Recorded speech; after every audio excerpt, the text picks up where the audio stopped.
This conference will now be recorded. Great, thank you. Well, welcome everyone. Thank you very much for joining us for the second installment of the NWBA webinar series. My name is Will Waller. For those of you I haven't had an opportunity to meet yet, I really appreciate, as I said earlier, all of you making time to engage with us. We hope that these sessions can be as two-way as possible.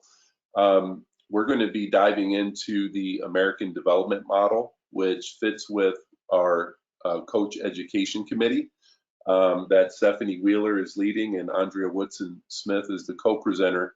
In a moment, Christina is going to give them a proper introduction.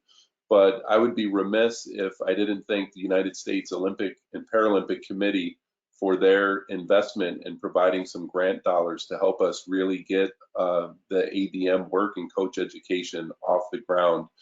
We're really excited.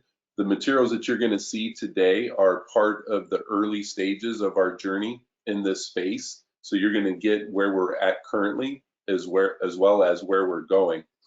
And I'm also hopeful that all of you've had a chance online to see an announcement that was made on some programming related to the training zone that we've launched with CAF, and that's presented by Nike, which also dovetails with some of the work that you're going to see today. But with that, thank you very much for coming. I'm going to hand it over to Christina Schwab, who's doing her practicum assignment with the NWBA, and one of her main projects is this webinar series. She's been doing a phenomenal job of putting it together. So Chris, with that, I'll hand it over to you. Thank you, Will. Hi, everybody, and welcome to our second installment of the NWBA webinar series. Thanks for joining us tonight. As Will said, I'm Christina Schwab, and I'm going to be your moderator for tonight's webinar on coaching education and the American Development Model. We hope that you guys find this topic informative and useful for your upcoming season and beyond.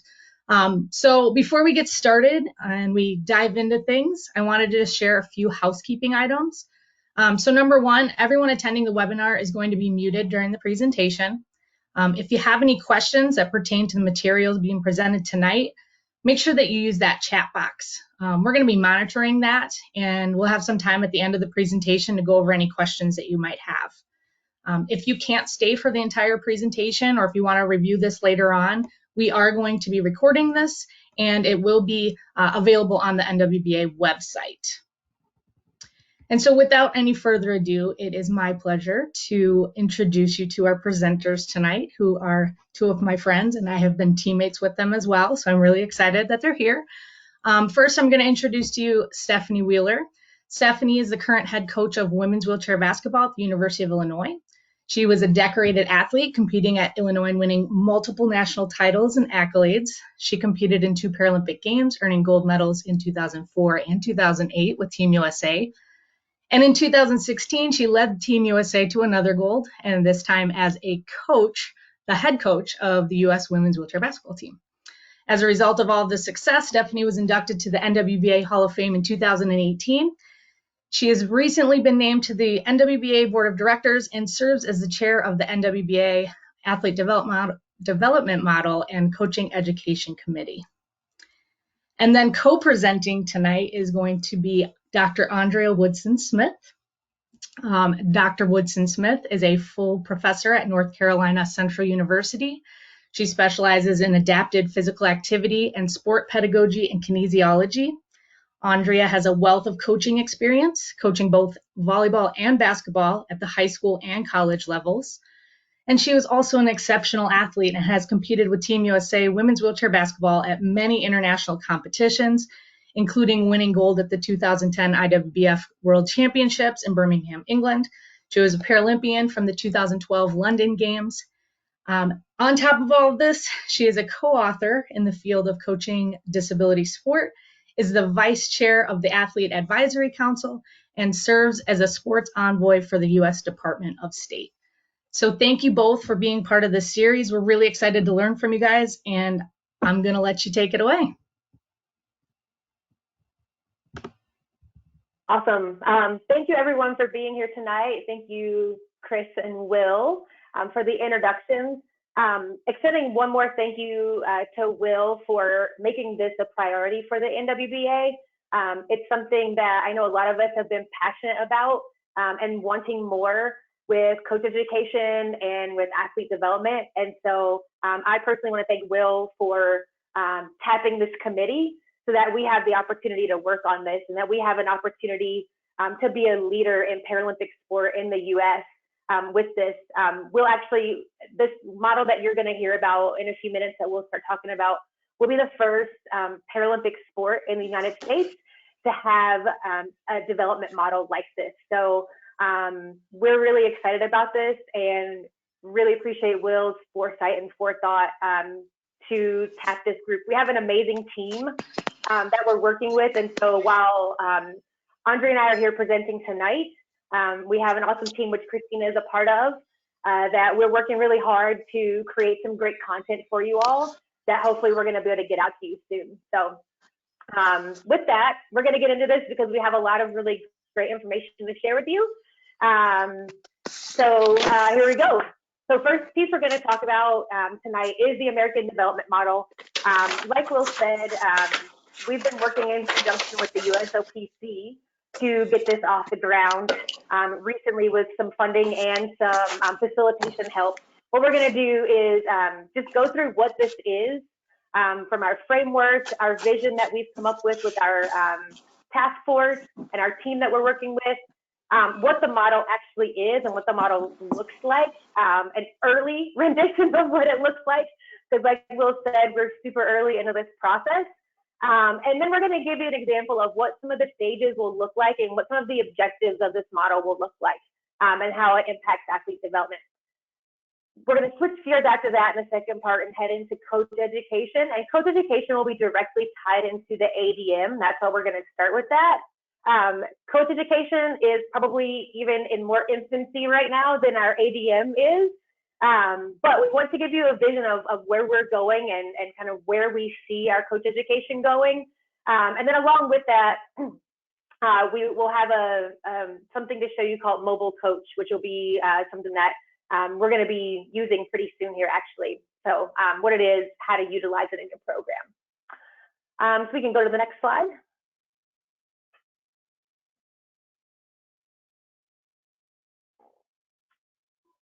Awesome. So by the end of the webinar, these are some of the things that we'd like for you guys to be able to take away with you. One, just to be able to understand and interpret the stages of the ADM. By no means do we expect folks to be experts on this by the time we're done. You know, we're still learning as well, and we're still gathering a lot of information from NGBs across the country and across the world who are also doing this. So just having an overall idea and being able to interpret what the ADM is. You know, recognizing the importance of our NWBA coach education certification and what it's going to be. And then lastly, just devising a plan on how you will utilize Mobile Coach within your program. Mobile Coach will be kind of the takeaway that you'll be able to use coming down the line, which you'll be really excited about, another value proposition that we're able to offer. So understanding how you could utilize that in your practices as well. Okay, we can move on. Next slide. Okay, so before we go into what the model is, I want to just give a little bit of insight on how we got to where we are with the American Development Model. Again, we worked in conjunction with the USOPC. They have an American Development Model, sort of a basic model that's outlined. And what this is, it's basically a framework of the different things, and I'm going to use things as sort of this grand overall term, that any athlete should be working on at any stage of their growth, right? And we're going to go into a little bit more detail on what those things are, from an athletic development piece to a psychosocial development to cognitive development to what those goals and objectives are at each stage of their development. So overall, as a framework, okay, it's just all of the things that we should be working on when an athlete is at a certain stage of growth, right, and in their stage of development. What this helps us do as coaches and as program administrators is this will help us plan for an athlete and their development at any phase, right? I know a lot of times in our programs, we have athletes who might be 8 years old and it might be their first day in our gym. We have athletes who might be 17 and on their way to a college program. We might even have athletes who are in national team programs. And I think sometimes the challenge is how do we teach and how do we coach athletes at all different levels?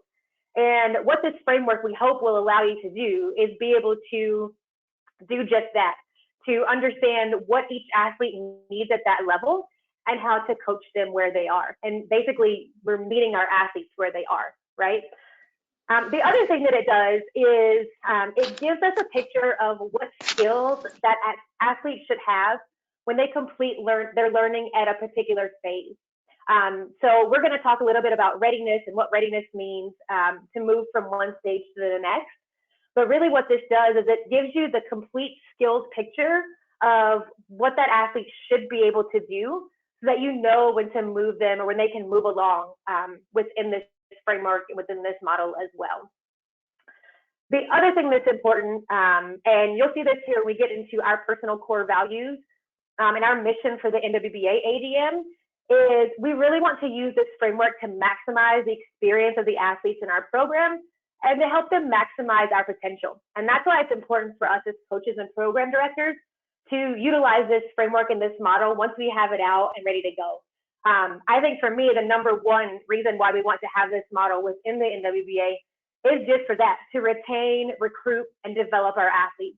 And that's one thing that's really important for us all as coaches and as program directors or you know, whatever role that we play within our individual programs: recruit, retain, and develop. I think if you can take away 3 words from this webinar: recruit, retain, develop. This is what we want to help you all do with the athletes in your program. So that's just a general overall sort of 50,000-foot view of what the ADM is and why it's something that we're really excited about presenting to you. So we can go to the next slide. So what we've done with our team, again, myself, Andrea, Chris, Will, and some others that have been really integral into this, is creating our personal vision for our American development model. And what we started with is we wanted to be athlete-centered. So again, we go back to athlete experience. We want to ensure that athletes in our program are having a great experience because we want them to be involved in this sport for life, whether they're here in the US in the ADM or if they go somewhere else. We want them to have a great experience and be involved in sport for life, whether that's playing, whether it's as an administrator, as a coach, official, classifier, whatever their role might be. It's coach enhanced. So this is why we've included coach education with this, is because really, for us as coaches, we're the ones who create the environment to ensure that our athletes have a great experience, right? So we want to give coaches the tools that they need to succeed to create that experience for those athletes. And then administrators supported.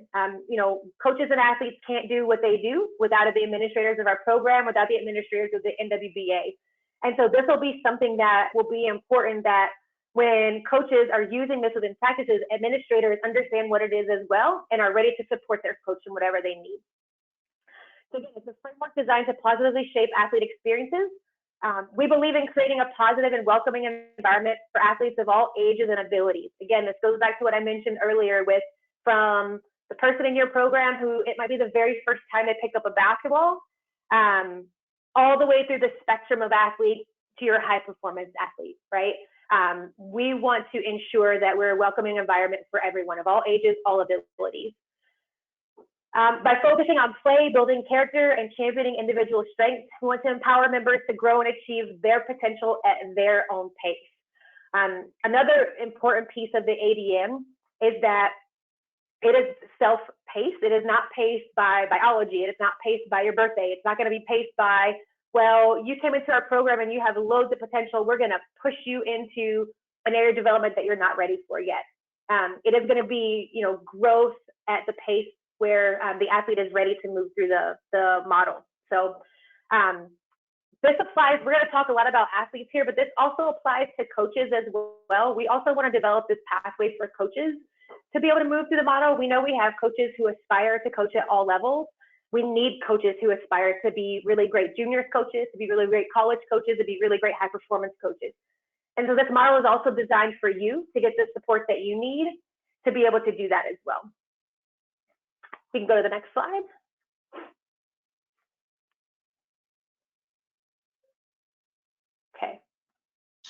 Okay, so we're going to talk about the core values and the goals of the ADM. And these are the values that we as the NWBA want to focus on as a whole organization and to help coaches build their athletes into success and then be able to build them into either a high performance track or a recreational track. And then what the ADM will also encompass as a whole. So our first goal is universal access to create opportunities for all athletes. So here we're looking at funding, whether we're looking at scholarships, resource hubs. Our mobile coach will be a portion of that, to where you'll be able to find available resources for your organizations, your teams, your athletes, in order to better fit and suit the needs of your athletes and your program.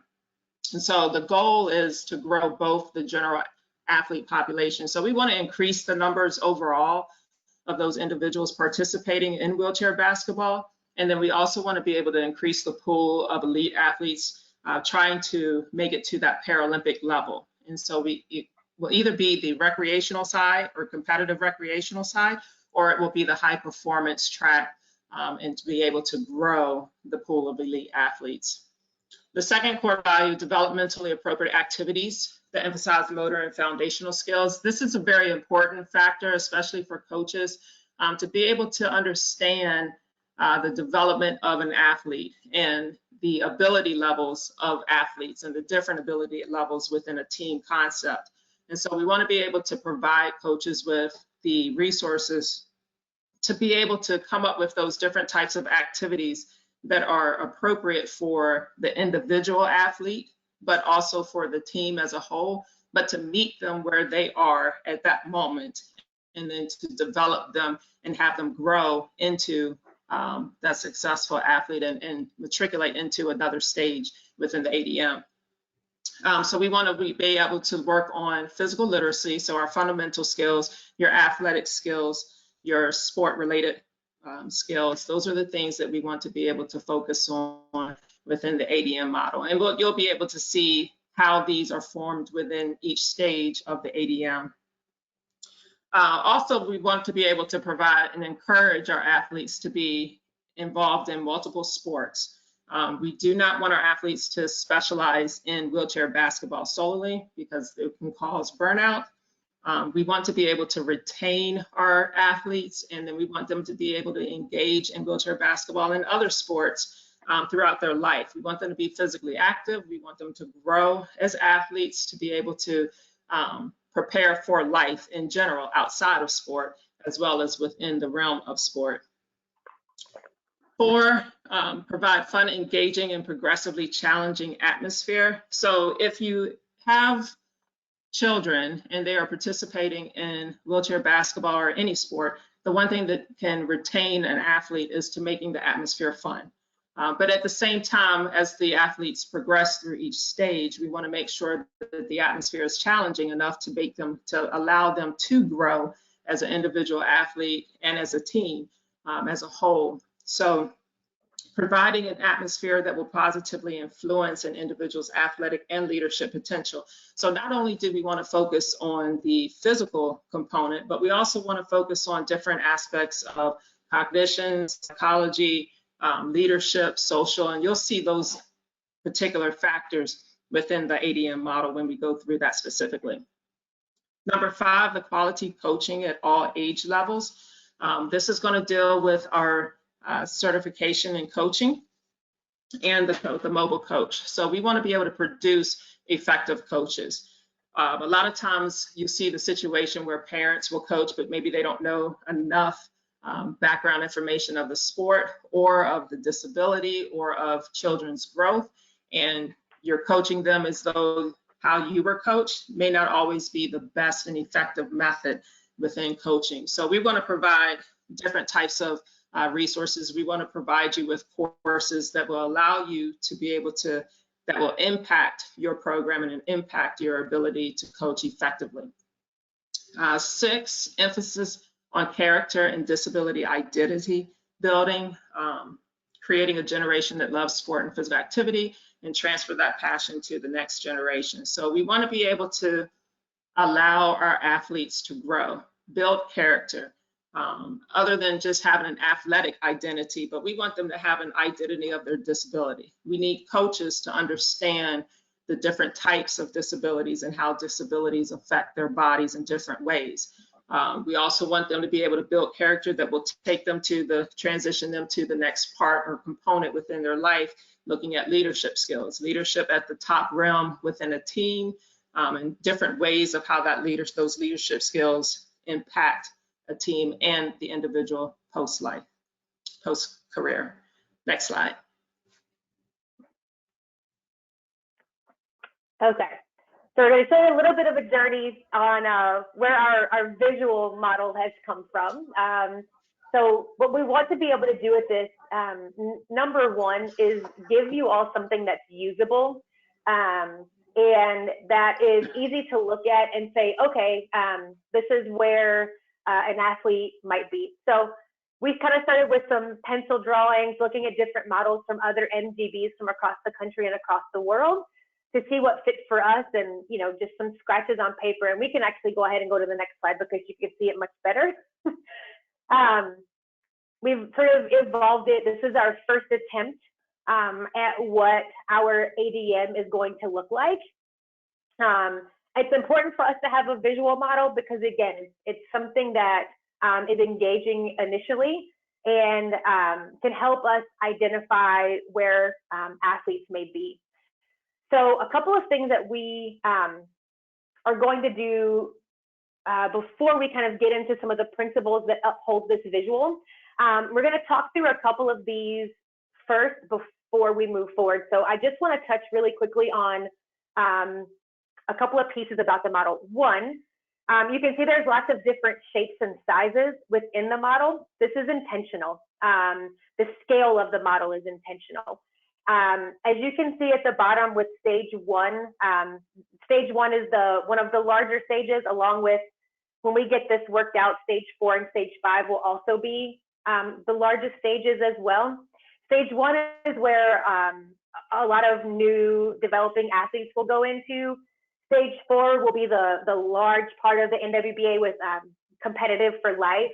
Stage 5 is lifetime engagement, looking at keeping athletes involved in the game for long after they've stopped their playing career. It also allows for a place for just kind of recreational pickup basketball. Just to give you a quick overview of those 3 stages.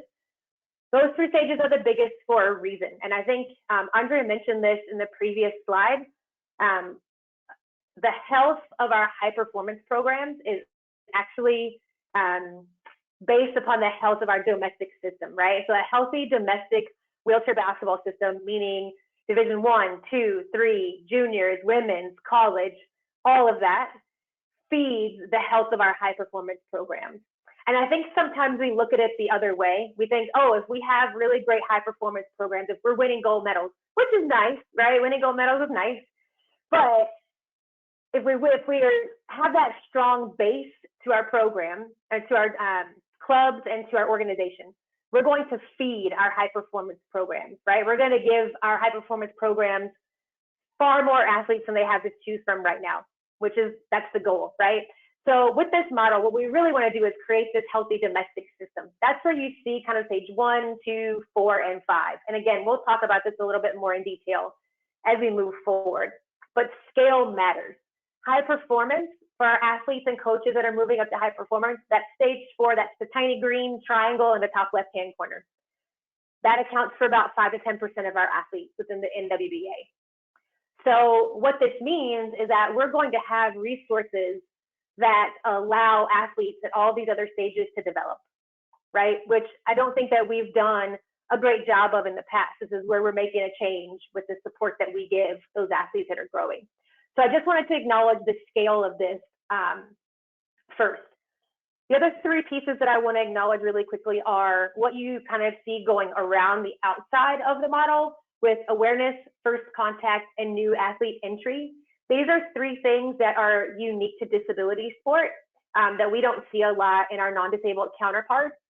Awareness being sort of any kind of awareness programs that our club, that our organization has to let people know that wheelchair basketball exists. Okay, first contact meaning the first time an athlete comes into contact with the sport.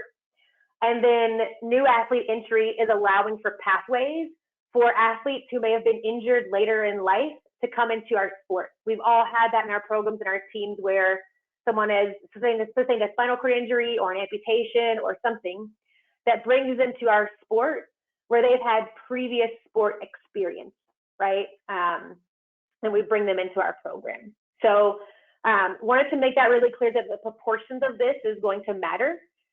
Those proportions that are bigger is where we need to have the most experiences available and where we need to have the most opportunities for our athletes to develop available. We don't need to have a ton of high performance programs. We need to have lots and lots and lots of programs where it's competitive for life and where they're in stage one and really developing their fundamental athletic skills. So keep that in mind as we go through the rest of the model. So we can go ahead and go to the next slide.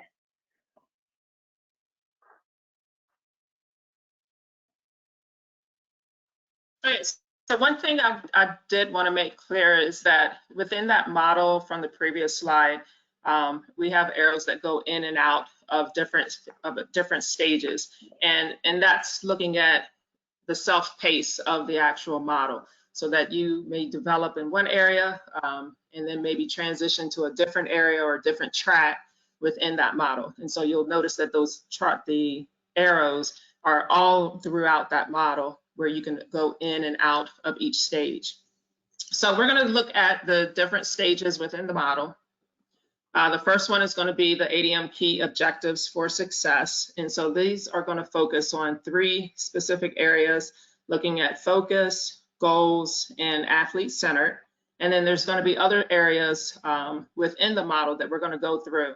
And as we stated before, this is a work in progress. So we haven't completely finished the model. And then we'll also at the end of this section show you the other areas in which we're going to be working on as well. But within each one of these stages, this is going to give you an overview of how to coach your athletes and assist you in the different types of methods and the different types of skills that athletes need and when they might need them in order to move to the next stage within the realm of wheelchair basketball. So for the first one, it's focus, and this is where we're going to spend most of our time teaching within each one of these stages. And so for stage 1, we're always going to look at fundamentals. So we want to be able to prepare and develop our athletes with fundamental and athletic skills.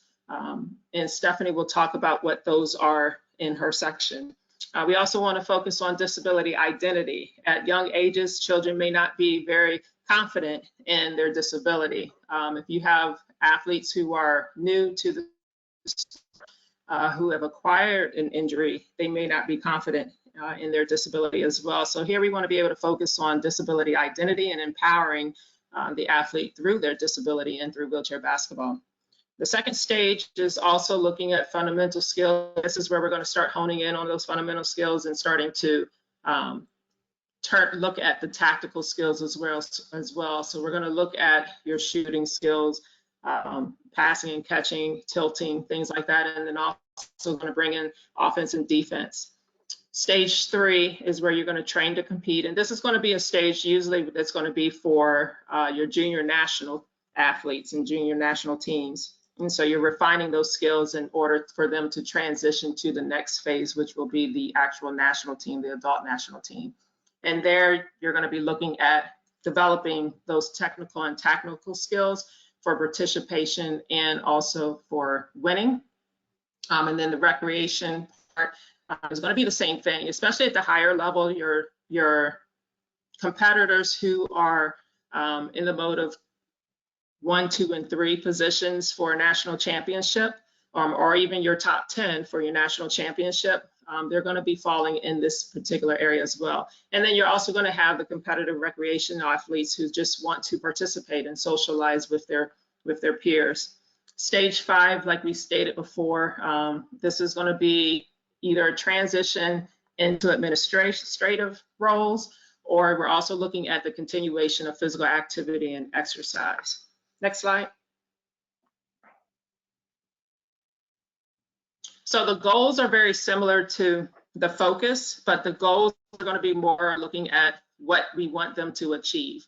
Okay, so in order for them to prepare to move to the next stage, when we talk about the readiness of an athlete, we want to make sure that they encompass all of these particular areas within those stages before they move to the next stage.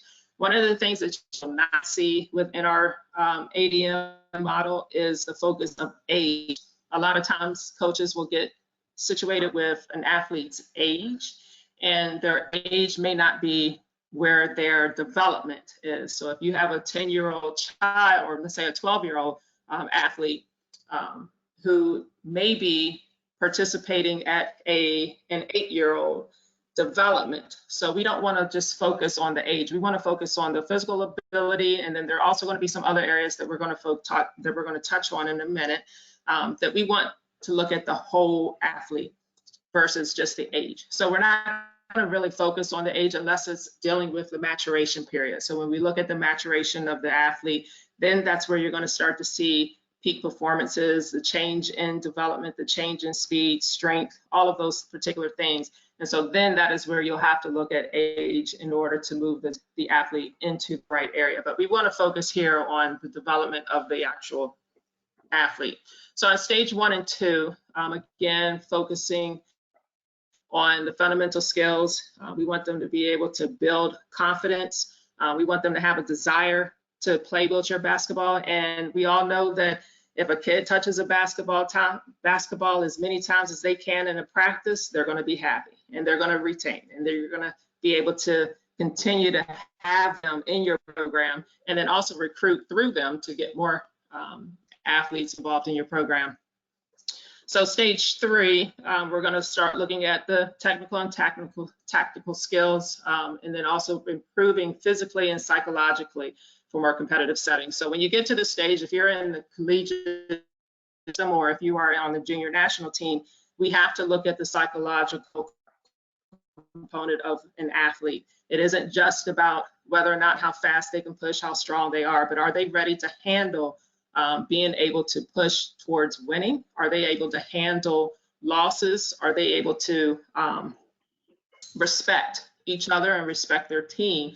But looking at a whole, they have to be able to recognize that they are a team and it is not about the individual athlete. Stage 4, high performance. Here we're looking at peak performance, mentally, physically.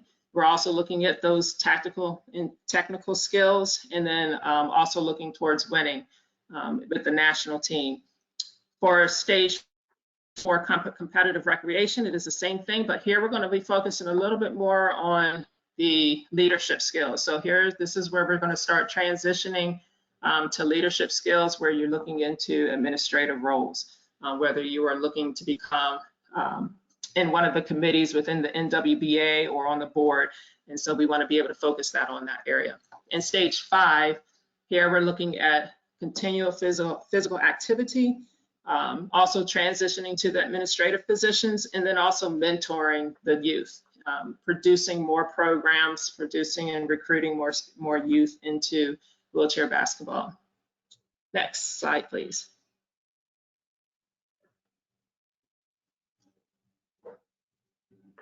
Okay, the next one is athlete-centered environment.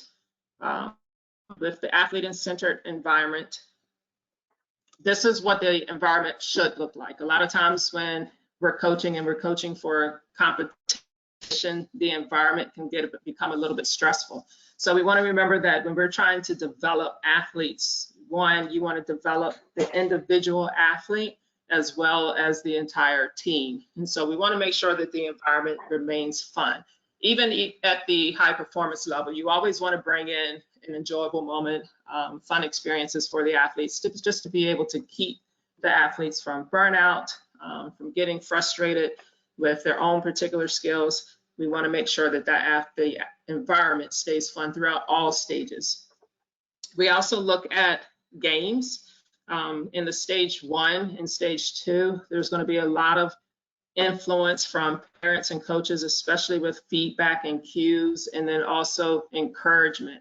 We want to make sure that we're emphasizing and encouraging our athletes to stay focused within the sport. Also with stage 2, A very important factor that is actually in bold is your small-sided games. We want to make sure that coaches understand that when you are teaching your young athletes or new athletes, you don't want to just jump into 5-on-5 full court play. We want to break those skills down. That's why it's so important to look at those fundamental skills and hone in on those skills before we actually get into 5-on-5 full play. We want to break those down into 1 versus 1, 2 versus 2, half court, quarter court, and just make those fun activities, and then make sure that the athletes understand the concepts within the game of wheelchair basketball versus jumping into 5-on-5. A lot of times what you'll see in stage 4 competitive for life is with those practices, you'll have 5-on-5 situations for an entire practice. But even then, especially in stage 4, you're going to have a lot of new athletes entering into stage 4. And the last thing that you want a new athlete to do is jump into a 5-on-5 game when they don't have any foundation to their skills. Next slide. Okay, so this is where we're gonna pick up with some of our more fundamental athletic movement skills. You can see the kind of what you're going to be teaching at each stage. So with fundamental athletic movement skills, these are the things that we think about that transfer across sports. This is why multi-sport participation is so important to this model. These are the things that our athletes will use, to some extent, regardless of the sport they're playing. So again, with stage 1, when we're just entering into playing the sport, we're going to focus a lot on like agility, balance, coordination. We're going to focus a lot on pushing mechanics, what starting and stopping looks like, pushing forwards and backwards, turning, pivoting, faking, right? Like teaching those basic pushing skills. As we move into stage 2, we're still thinking about agility, balance, and coordination, and those same pushing mechanics from stage 1. But now we're going to also start adding in hopping, tilting, getting up, right? Because at this point, the athlete is starting to become stronger. They're starting to have more experience in their chair, so they're ready for those experiences. Stage 3, again, as we're moving up to junior national team, college division, we're thinking of, again, some of those things from stage 2, agility, hopping, tilting, getting up. Now we're thinking about like explosive change of pace and change of direction with our pushing. Again, thinking about our athletes are getting stronger, they're past puberty, right? Or if they're a new entry athlete, they've started to develop that upper body strength that you need in order to execute some of these types of moves. Stage 4, which is our high performance national teams, speed, strength, and endurance, dynamic balance, in addition to some of the other stuff that they'll continue to refine as well. It's not that we forget about doing some of those other things, but it's just a continual refining process. And then the second piece of stage 4, or competitive recreation, still working on some of those fundamental skills from stage 1 and stage 2, okay? Like Andrea mentioned, this is a work in progress. So these are some just initial thoughts that we're having as we're putting this together. This is going to get more refined as we go along as well. So we can go ahead and move to that next slide. When we think about technical and tactical skills, the technical skills are the what that we're teaching, and the tactical skills are the knowing how and when to use it, right? So we want to think about this from a development process as well. And I think this is really what we're getting into a lot of the meat of what coaches are really interested in with skill development. I think one thing to mention as we're going through these as well, when you look at everything from stage 1, everything from stage 1 is connected throughout each of these sections. So, the reason that we teach some of these fundamental movement skills, and the reason that we teach the certain technical and tactical skills in stage 1 is because it's tied to the cognitive development that athletes at that stage have, or it's tied to the physical development, or it's tied to the social development that the athletes have. So that's another thing to be aware of, is that these aren't they're in isolation. Everything is connected, right? So for stage 1, when we think about technical and tactical skills, again, this is just a small slice of what you could be teaching. Two-hand passing and catching, shot power generation, stationary ball handling, bounce stop, ball pickups, bounce spins, some one-on-one offensive, defensive, technical and tactical skills. Again, those are the sort of foundational skills that we want to teach at stage 1 because they build into what we teach later on. Thinking about stage 2, we can move to one-hand passing and catching, basic shot mechanics, passing mechanics where our passer and catcher are moving. So thinking about like leading passing, one-on-one defense with contact, some of our 2-on-2 defensive reads, going under, turning in and switching, right? Again, thinking about our development as we move. Stage 3, this is where if you have younger athletes, they're starting to hit and go through puberty. If you have new entry athletes, they're again beginning to gain upper body strength that can prepare them for stage 3. So distance passing, we move into beef shooting and individualized shooting. Beef meaning like balance, eye, elbow, follow through, that acronym that we're all familiar with. Doing things with contact, ball handling with contact. Again, we're starting to develop strength. Screen play, seal play, triple switch. So all things that require a higher level of cognitive processing, working with teammates, and strength and skill. Stage 4 is we're moving into our high performance athletes. Passing to where your teammate wants the ball. We shoot with defense.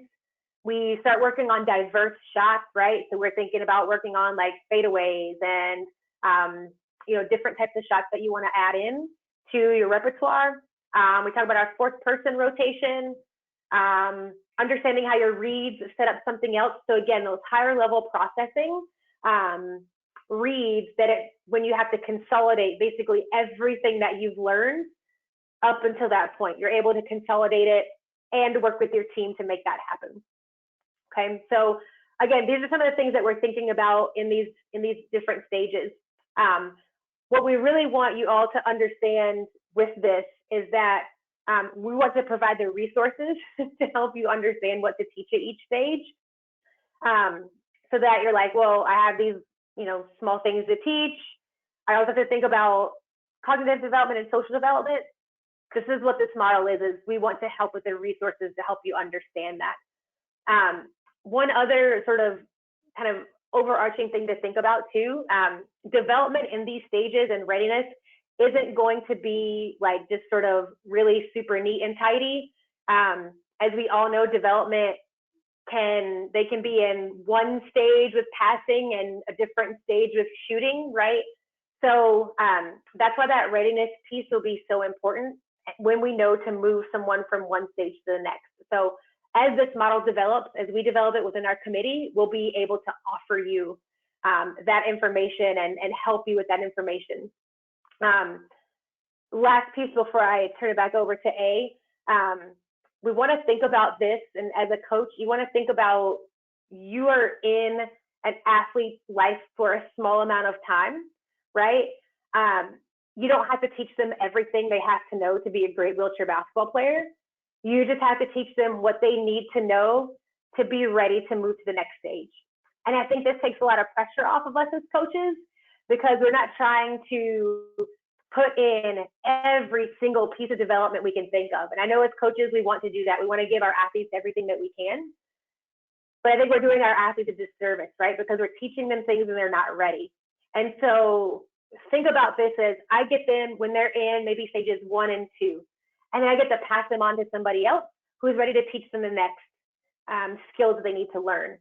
So, thinking about this as you're there for a moment in time of their development, not all of it. So you don't have to teach them everything. Okay, we can move to the next slide.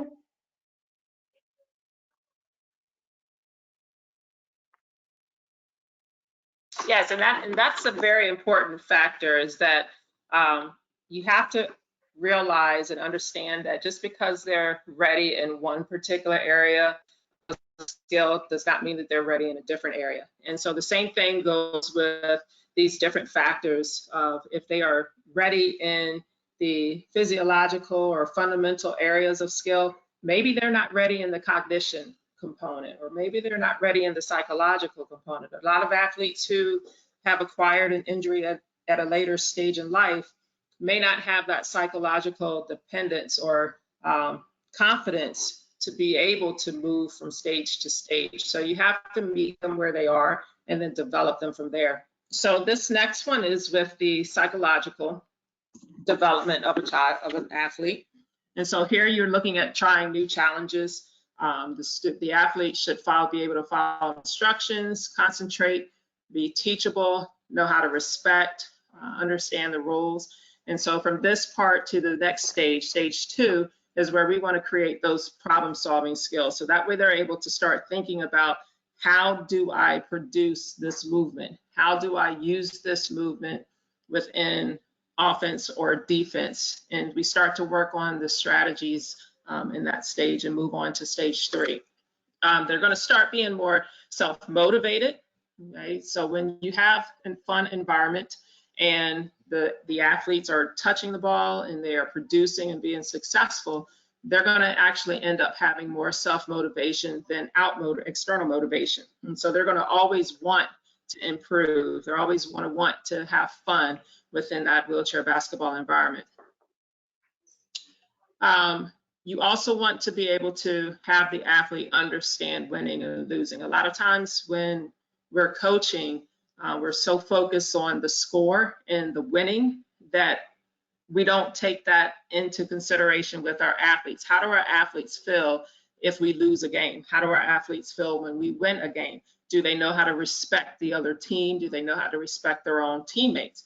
And so we want to make sure that they have that component as they move up, because as you get into stage 3 and stage 4, they have to be able to cope and understand coping mechanisms of wins and losses.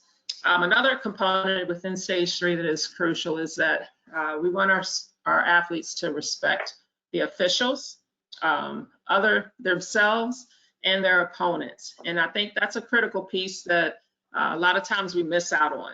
And so we want to make sure that athletes understand that, we want them to be a full-rounded athlete, a well-rounded athlete. And so that also is going to look at the respect of other coaches, their own coach, their self, the officials, everyone who's involved within the sport of wheelchair basketball and their other sports that they are engaging in. And they want to be able to transition and transfer these skills into their real life outside of wheelchair basketball.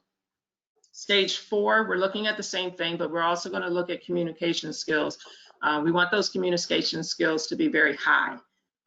They will learn those skills throughout stage 1, 2, and 3, but at the stage 4, we want them to have communication skills to be able to interact with their teammates, their coaches, being able to express themselves fully with themselves and with others.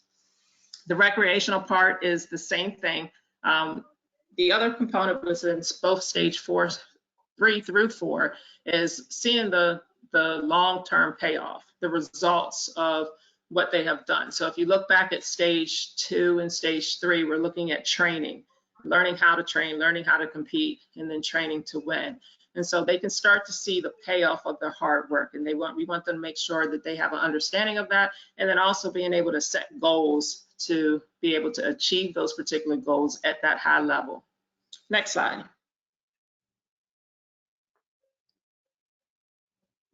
Social behavioral development. This was going to be more with being able to work with their peers, having self-identity, and then as they go through each stage and progress through each stage, that's going to get a little bit more deeper. When you first have the children, we want them to be able to work with each other. And so when you put them in the small-sided games, you want to be able to put them in positions where they're sharing, where they're working, where they're communicating with 1, 2, 3, and progressing up to 5 people and more. Stage 2, the same thing.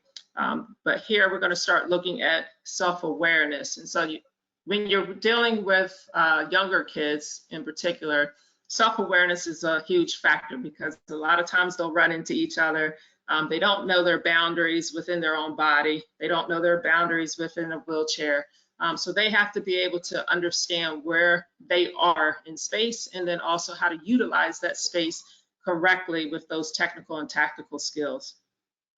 And stage 3, here we're going to look at the consequences of one's actions. A lot of times we talk about this in stage 1 and 2, just within the realm of their own team. But when you get into stage 3 and stage 4, now you're looking at your team, you're looking at the organization, you're looking at the national organization, and you're looking at the international organization. So there's a lot of different components within consequences if those actions aren't at the level where they need to be. And so when you look at the social behavior, then you want to also put in the psychological behavior to be able to understand how you're supposed to be in those realms within those different environments. Next slide, please.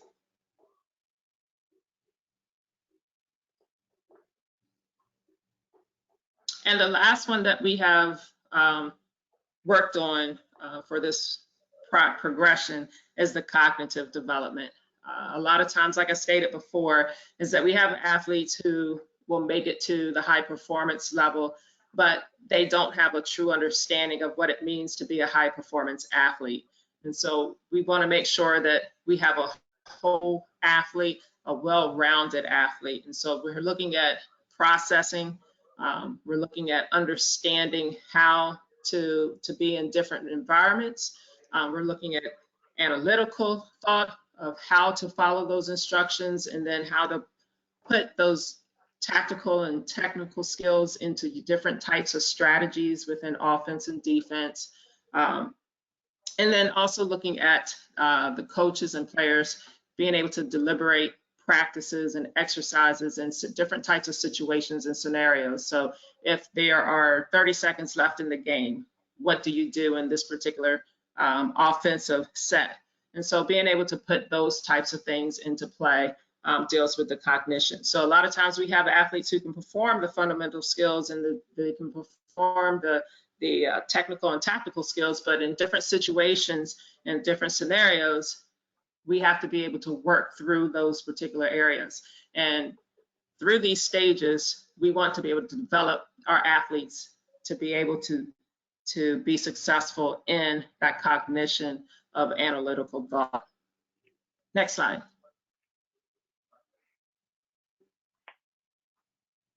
So the last components within this resource that we're developing for coaches will be the training.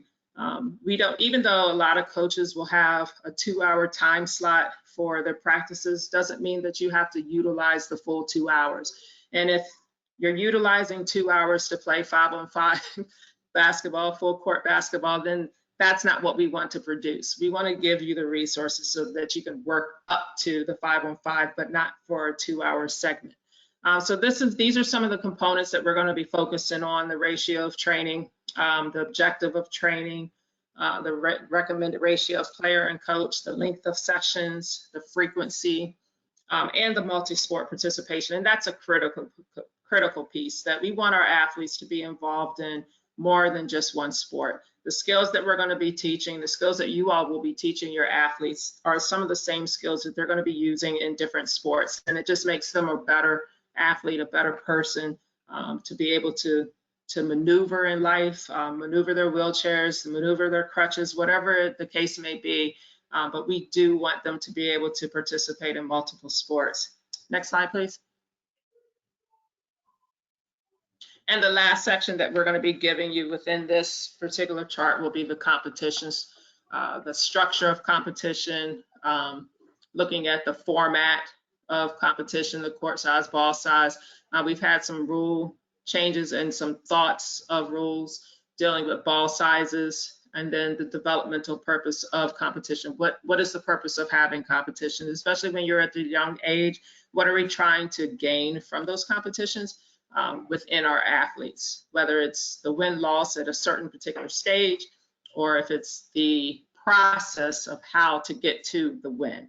And so those are the different resources that we're going to be providing to you all. Once this is complete, you'll have this resource to kind of give you the framework and a little bit of the structure of developing practices, developing the time between practice and competition and making sure that there's a balance there between both. And so we look forward to completing this and getting this out to you all to help you all become better coaches and have better teams, and then increasing the number of athletes that we have in our pool. Next slide, please. We can go to the next slide, yeah. So that's kind of the end of the ADM portion.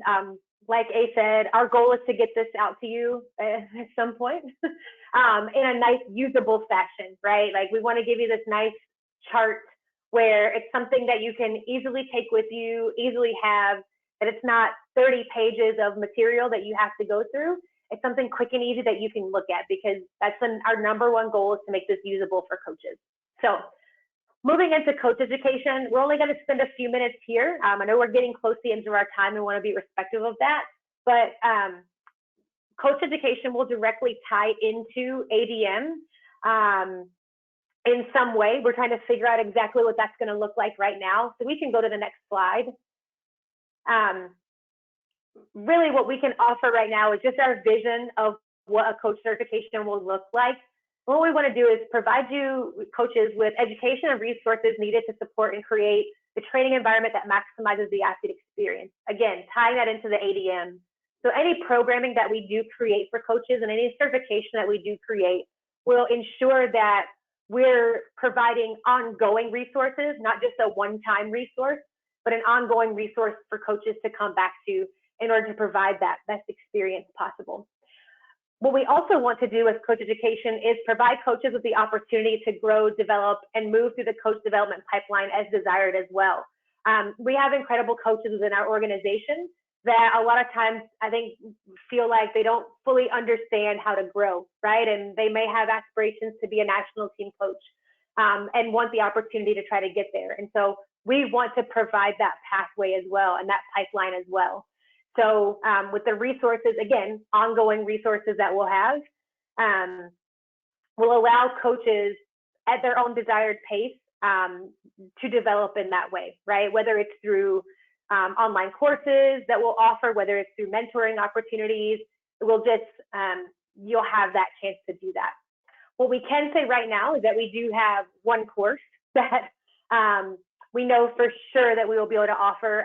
It's in conjunction again with the USOPC, and it'll be a foundations in coaching course. So it's a sport agnostic coach. It's not about basketball at all, actually. It'll just be about what does it mean to be a great coach. And so we think that this is going to be, well, this will be important for all coaches at the NWBA to take. And what it'll do is it'll level set that we're all on that same starting page before we can move on to get into more of the, this is how you coach wheelchair basketball. So that's just a small teaser on what some coach education will look like. We can move to the next slide, please. The last piece we're going to talk about here is Mobile Coach. Mobile Coach will be part of those coach education resources. Basically what Mobile Coach is, it's an app that's offered by Team USA and the USOPC that will allow coaches and athletes to access real-time resources. So whether you're a coach and you're trying to plan a practice, or you're in a practice and you're like, oh man, I've got a new athlete that just came in, I have no idea what to do to them, you'll be able to go to this resource on your phone, and we'll be able to access resources to help you coach and teach. So again, for coaches, it'll assist you in your planning and your instruction. Athletes will be able to access this, but it'll assist in your skill development outside of your formal practice settings. You can go to the next slide. Basically what this will look like, so this is in the Apple Store. I'm guessing it will look similar if you have an Android phone, but this is what the app will look like. This is also a web landing page that you can go to just kind of get a basic idea of what it looks like. You can go ahead to that next slide. And what this will be is kind of our vision is we'll have our ADM on Mobile Coach. And what you'll be able to do is just go through and click on stage 1 and a list of skills will open up. You'll have ball handling, you'll have pushing, you'll have shooting, you'll have one-on-one skills, you'll have all the skills that we talked about. And you can click on it and it'll open up to a video on how to teach that particular skill.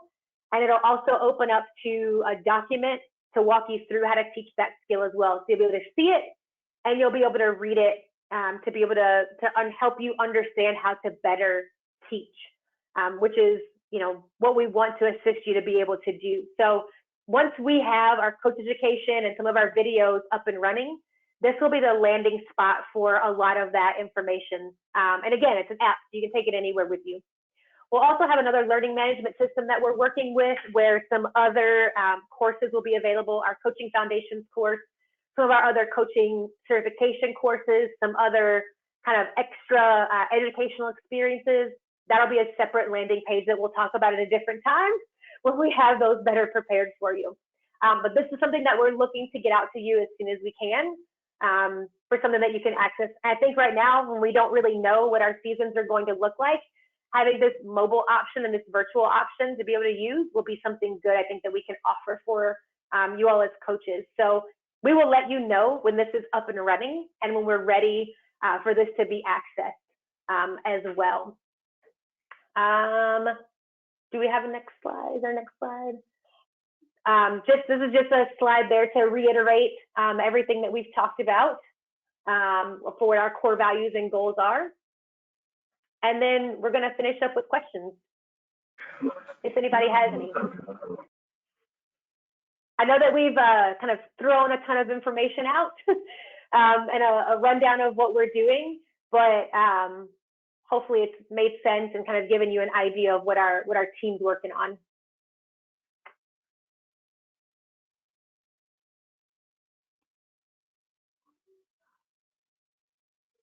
Hey, Steph, I don't have a question, but I just wanted to just make a couple quick points, if you don't mind. Jump in. First of all, I want to thank the committee that's working on this. We've got, you can see the slide right now. We added in a slide to show the other committee members that we shared last night. I want to thank the full committee, but the ADM work that Steph and A covered is just a huge body of work, and to put this information together in a somewhat digestible way for all of you is an effort unto itself. So I appreciate both of you doing that and being willing to present. There's been a lot of benchmarking going on, a lot of time going into talking with other sport organizations on what they're doing so that we can learn. And two things that they say is that, expect this to be huge and seem like it's going to be never ending, but also not to let perfect be the enemy of good. And let's, make some progress where we can get some content out there to you, understanding that we're going to evolve it over a period of time.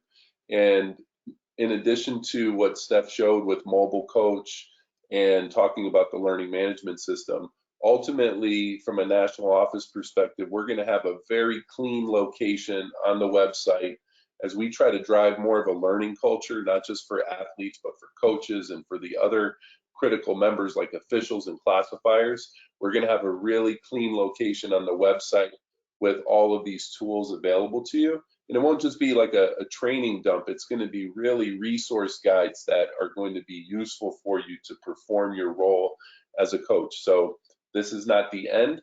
This is the beginning. And this was meant to be a preview for you to understand what's in the works and what you can expect the organization to provide you to better perform your roles. Perfect. Chris, do we have any questions coming through? I'm taking a look. I don't see a lot in here unless Will or Brandon saw anything while I had the presentation going up. No, I think a lot of comments, a lot of thank yous to Steph, you and A. And there's a question in there from Andy on the timing of release. Andy, the coaching session that Stephanie mentioned, the foundations course, that's something we're going to be able to offer soon. It's an already cooked course by the USOPC that's really grounded in what ADM is all about. So we think that's going to be a near-term release. And we're probably not going to pin ourselves down to an exact date on when we're going to have all of this. But our intent is as soon as possible. And when we do, we'll have a very structured communication and release to make sure everyone understands it and have some working sessions and whatnot.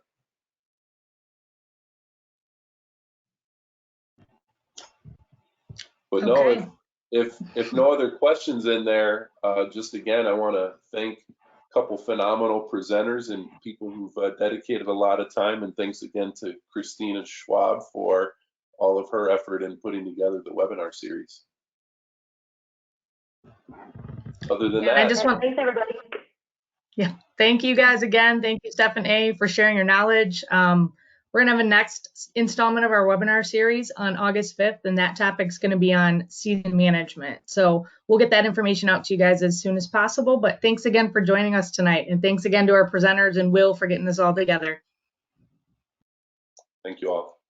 Thank you all. Good job, team.